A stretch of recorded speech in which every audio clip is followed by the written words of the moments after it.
Alors, avant de commencer à poser la miction, la colle et le fond, on doit d'abord choisir l'endroit où on veut poser l'or. Et donc, si vous choisissez par exemple de ne mettre de la dorure que sur les auréoles, eh bien vous devez d'abord redessiner vos auréoles. Et la meilleure technique pour pouvoir définir l'emplacement de ces auréoles, c'est comme vous le voyez faire pour l'instant, de le faire sur un calque. Hein, on essaye d'avoir le bon diamètre que l'on reporte sur le calque. Et alors vous voyez Vincent, il pose ce calque sur son dessin et laisse glisser légèrement son calque pour pouvoir vraiment ajuster l'endroit exact où se trouve l'auréole. Comme le calque a été percé, il va facilement pouvoir retrouver le milieu. Et c'est ça qu'il est en train de mettre ici, un petit papier, un petit carton pour éviter de blesser l'icône. Et il retrouve, si vous voulez, exactement le centre de son auréole. Il n'a plus besoin maintenant du calque, donc il enlève son calque. Il garde bien sûr son petit carton. Il repose son compas et il n'a plus qu'à tracer sur la planche elle-même l'auréole. C'est important de pouvoir refaire ce travail parce que quelquefois on modifie le contour de la robe ici par exemple de la Vierge et donc l'auréole ne se trouve plus forcément exactement au même endroit que lorsque vous l'aviez pris sur votre document. Il va recommencer l'opération maintenant avec le Christ, donc il détermine d'abord la circonférence, le diamètre de son auréole pour le Christ, il le trace sur un calque, il le pose sur son icône, il glisse légèrement son calque pour chercher le meilleur emplacement, il va remettre son petit carton en dessous du trou qui a été fait par la pointe du compas, il retrouve exactement l'endroit donc de la pointe du compas, il n'a plus besoin du calque, il enlève son calque, il pose son compas et il trace la deuxième auréole du Christ.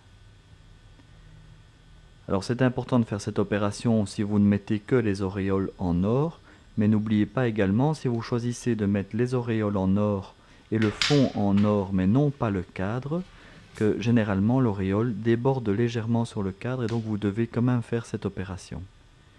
Voilà les deux auréoles maintenant qui sont bien tracées et qui sont surtout bien choisies.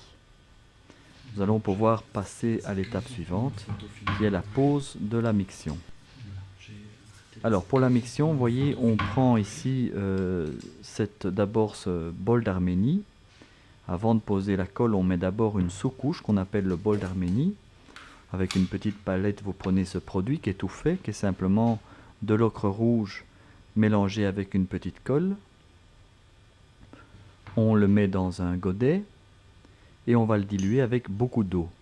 Ce bol d'Arménie n'est rien d'autre donc un pigment avec un peu de colle et son objet c'est principalement de créer un lien entre la miction et le fond de plâtre parce que le fond de plâtre de notre icône est extrêmement absorbante. Et donc si on mettait directement la miction sur le plâtre, elle risquerait d'être trop absorbée.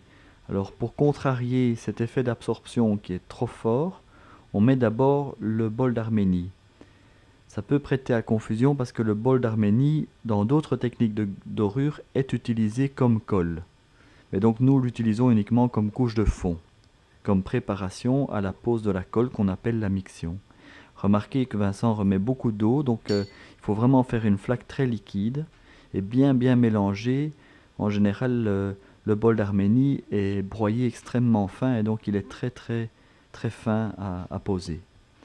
Alors il a pris un pinceau à poil doux et il dépose ce que nous appelons dans les techniques de peinture une flaque de ce bol d'Arménie ocre rouge, partout là où il voudra poser de l'or. Vous remarquez qu'il commence par faire les contours, parce que c'est l'endroit qui nécessite d'être plus précis, et quand il a fini les contours, il étend sa flaque à l'intérieur. Un des principes de base de la flaque, c'est que on étend vraiment le pigment qui aura été mélangé avec beaucoup d'eau.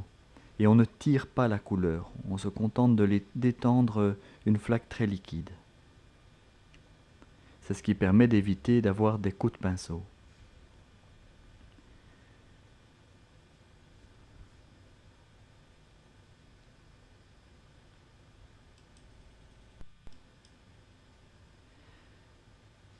Alors donc au fur et à mesure, il recharge son pinceau et il étend toujours cette flaque.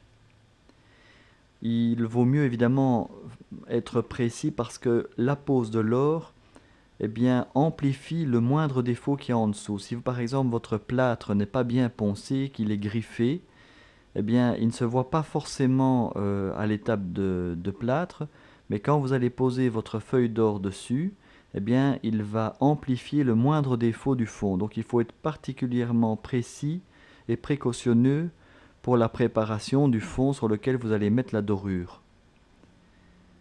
Alors avec cette technique de flaque, donc précisément, on évite d'avoir des traits de pinceau qui sont trop apparents.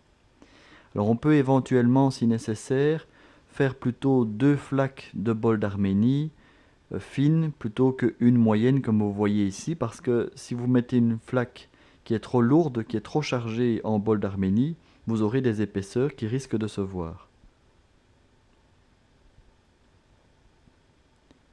Ici, Vincent, pour la préparation du bol d'Arménie, a fait le choix de ne dorer que les 2 auréoles. Et il a réussi parce qu'il a trouvé la bonne dilution à le faire en une seule couche. Alors nous allons maintenant pouvoir observer la manière dont sèche ce bol d'Arménie. Nous voyons ici une vue de côté. Vous voyez les parties qui sont brillantes, ce sont des parties qui sont encore chargées d'eau. Au contraire, les parties qui sont mates sont des parties qui commencent à sécher. Normalement, le bol d'Arménie sèche environ en 1 heure. Un peu plus tard, on voit que les parties mates ont tendance à augmenter. Encore un peu plus tard, vous voyez que les parties brillantes ne sont plus que des taches sombres, mais donc ça veut dire que ce n'est pas encore sec, il faut encore attendre. Et les parties qui sont mates, celles-là sont maintenant bien sèches. Et environ après encore, disons 20 minutes, une demi-heure, voilà normalement votre résultat. Donc tout le bol d'Arménie est mat. On va observer de face maintenant l'effet donc d'une flaque, qui est une technique qui est utilisée généralement pour la préparation des surfaces dans une icône. Donc vous voyez qu'il n'y a pas de coups de pinceau qui sont donnés, il y a un léger effet de nuage, mais qui n'est pas fort gênant parce que c'est un effet qui est adouci.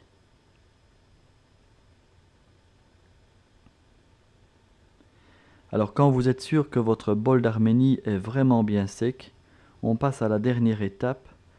Et la dernière étape, c'est de lustrer un petit peu votre bol d'Arménie, de le poncer légèrement avec un chiffon. Vous prenez simplement un papier que vous pliez.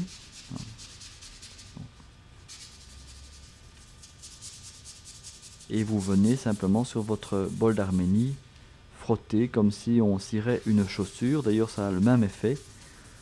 Au fur et à mesure que vous allez frotter le bol d'Arménie, vous allez constater qu'il devient brillant. Et ça permet notamment de rattraper éventuellement des petites irrégularités dans votre préparation de blanc de fond, donc de plâtre, puisque le bol d'Arménie peut très légèrement couvrir certaines griffures ou certaines imperfections.